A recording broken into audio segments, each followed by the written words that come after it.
आज आम्ही निघालो त्र्यंबकेश्वरला. लवकर जायचे आणि लवकर परतही यायचं आहे, त्यामुळे खूप घाईघाईत निघालो आहे. कारण गाडी कामानिमित्त जात होती आणि मी आईला म्हटलं की आपण दोघी जाऊन त्र्यंबकरायाचं दर्शन घेऊन येऊयात. तर मी, आई आणि माझ्या बहिणीची मुलगी आम्ही असं निघालो तिघी पण. आणि खूप भूक लागली होती, त्यामुळे म्हटलं आपण सँडविचचा नाश्ता घेऊयात. आणि सँडविच तयार होईपर्यंत मस्तपैकी 1 कप फक्कड असा चहा घेतला. नाश्ता आम्ही गाडीतच केला, कारण खूप घाई होती, त्यामुळे थांबायला वेळ नव्हता.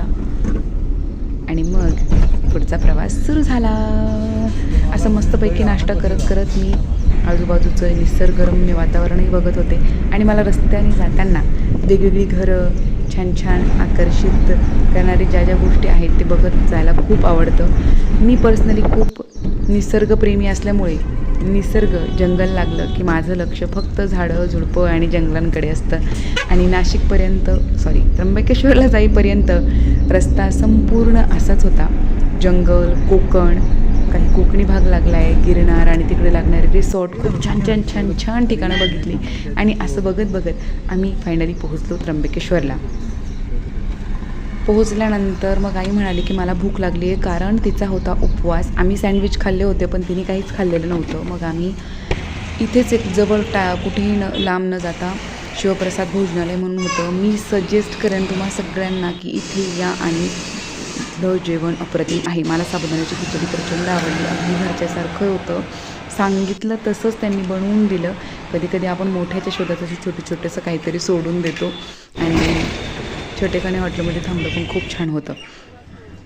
खूप वर्षांनी त्र्यंबकेश्वरला आली आहे. लहानपणीचे दिवस आठवले. आम्ही त्र्यंबकेश्वरमध्ये राहायचो तेव्हा कसं खेळायचो, कसं कोणत्या गल्ल्यांमधनं पळायचो. खूप एक्सायटेड होते. आणि असं वाटलं की गेल्यानंतर लगेच दर्शन होईल, पण आता रिअलाईज झालं इथं आल्यानंतर की सगळं बदललं आहे. आतमध्ये आपण मंदिराच्या साधं प्रांगणातही जाऊ शकत नाही. कलशाचं दर्शनही आपल्याला रस्त्यावरूनच घ्यायला लागते. आम्ही खूप दमलो, खूप फिरलो. मुख्य दरवाजाकडे गेलो, तिथेही गेट बंद होता. मग एकतर तो आम्हाला अगोदर कळलाच नाही. मग तिथं फुलांसाठी घेऊन बसलेल्या त्या बायका आहेत, तिथनं आम्ही गेलो. तर आम्हाला कळलं की तिथे देणगीचं वगैरे आहे, देणगी देऊन मग आम्हाला वाटलं की आम्ही पश्चिम दरवाजाने जाऊ. इकडे बघितलं तर खूप मोठी, म्हणजे वेंगीत खूप लोक होते, खूप गर्दी होती. मग वाटलं की पश्चिम दरवाजाने जाऊ आणि फक्त प्रांगणामध्ये जाऊन निदान त्या मंदिराच्या भिंतींना हात लावून तरी दर्शन घेऊयात. चहू बाजूने फिरलो आम्ही आणि पश्चिम दरवाजाकडे निघालो. पण म्हटलं की चला आतलं गाभाऱ्यातलं दर्शन नाही घेऊ शकत तर स्क्रीनवरती घेऊयात. छान अभिषेक चालला होता, तिथे आम्ही दर्शन घेतलं. हे आहे उत्तर महाद्वार, जे की मुख्य मानलं जातं. त्यातनंच आतमध्ये जातात सगळेजण, पण ते असं बंद होतं. पुढे आलो तर छान मस्तपैकी काहीतरी बायकांची रॅली चालली होती, गुजराती बायकांची. ते देवी वगैरे मिरवत आहेत, पाणी मिरवत आहेत, माहीत नाही. पण त्या बायका छान अशा मेकअप करून आणि नाचत होत्या. मग म्हटलं चला त्यांचाही छोटासा व्हिडिओ घेऊयात.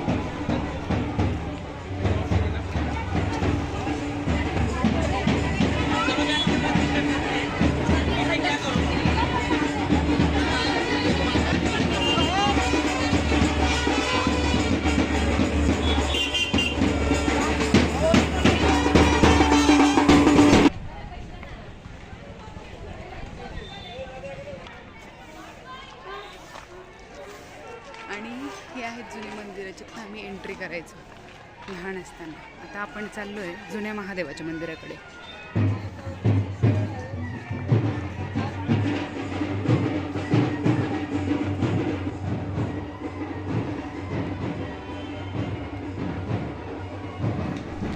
या मंदिराच्या ओट्यावरती आम्ही लहान असताना खेळायला यायचो. आता तिथे बांधकाम चालू आहे आणि खूप छान वाटलं खूप दिवसांनंतर बघून.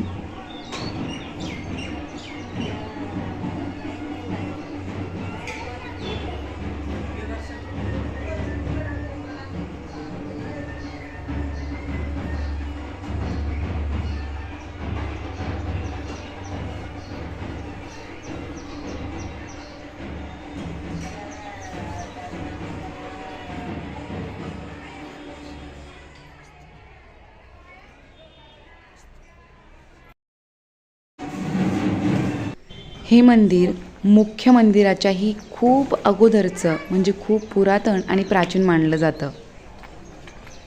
आणि इकडेच आहे पश्चिम दरवाजा, ज्यातनं आम्ही आतमध्ये जायचो.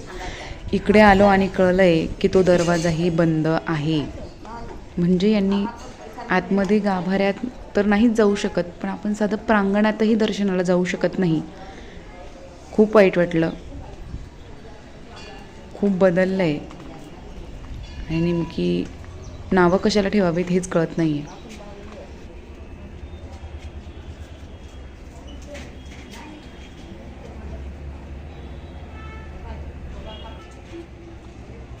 निराश होऊन आम्ही तिथनंही परत फिरलो.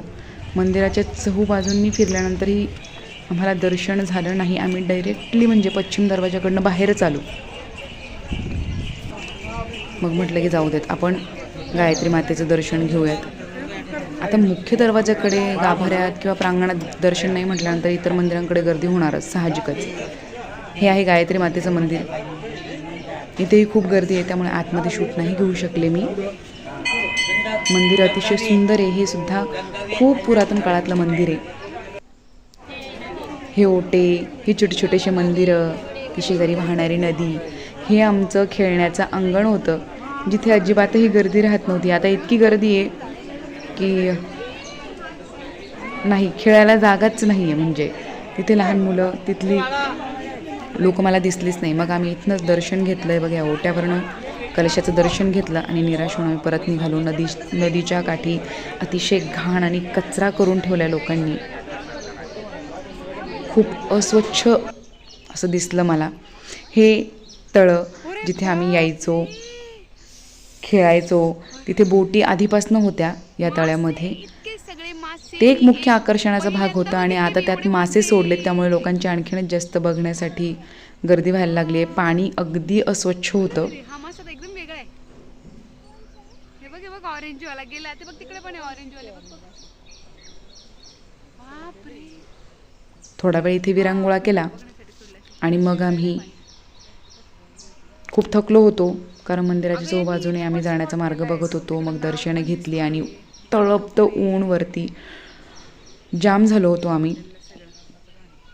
थोडीशी खिचडी खाल्ली होती मी, आईसोबत खाल्ली होती, पण माझ्या बहिणीची मुलगी जी आमच्यासोबत होती तिचा हट्ट चालला होता की पेरू घ्यायचे आहेत म्हणून. आणि मग आम्ही पेरू घेतले तिच्यासाठी आणि मग आम्ही थोडंसं त्या पेरूंची टेस्ट घेतली. इथेच जवळ एक दगड बघितला. दगड म्हणजे मंदिराच्या शेजारीच इथे एक छोटंसं मंदिर आहे, महादेवाचंच आहे. तिथे आम्ही थोडा वेळ बसलो आणि पेरूचा आस्वाद घेतला. आई गेली पेरू आणायला, आता पेरू घेऊनच येईल.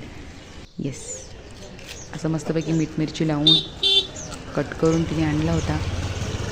पेरू खाल्ला आणि मग आम्ही निघालो गावातनं. ही आहे भाजी मंडी, जिथे आम्ही भाजीपाला घ्यायला यायचो आणि इथनंच आम्ही शाळेला सुद्धा जायचो. पाठीवरती दप्तर, खूप सारी लोकांची गर्दी. आणि तेव्हा नाही त्या टक्कल केलेल्या बायका असायच्या, ज्या केस अर्पण करून येत होत्या विष्णू भगवानांना. आणि तेव्हा आम्ही लहान असताना अफवा आली होती की त्या बायका म्हणजे टकल्या बायका येतात आणि त्या पोरांना उचलून घेऊन जातात.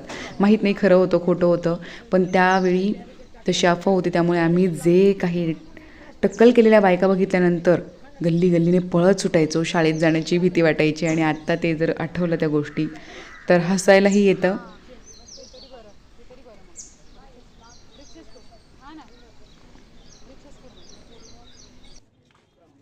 ही चालून थकलो आहे आणि आम्ही निघालो CNG बसस्टँडकडे. तिकडे आम्हाला घ्यायला आलेत. पण अगदी लहान झाल्यासारखं वाटतंय.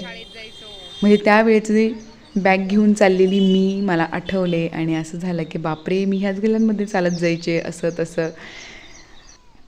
ज्या आजही जशानं तशा आठवत आहेत. नाशिक, त्र्यंबकेश्वर किंवा अशी बरीचशी शहरं, पुणे यांचं विशेष सांगायचं झालं म्हणजे इथली जुनी घरं आणि जुन्या गोष्टी अजूनही या लोकांनी तशा ठेवल्या आहेत.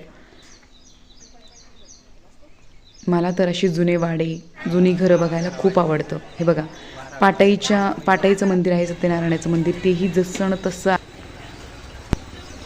आता आम्ही चाललो आहे नीलपर्वताकडे. याच गल्लीतनं सरळ वरती गेल्यानंतर नीलपर्वताकडे जाण्याचा रस्ता आहे, कारण तिकडे आमची गाडी थांबली आहे.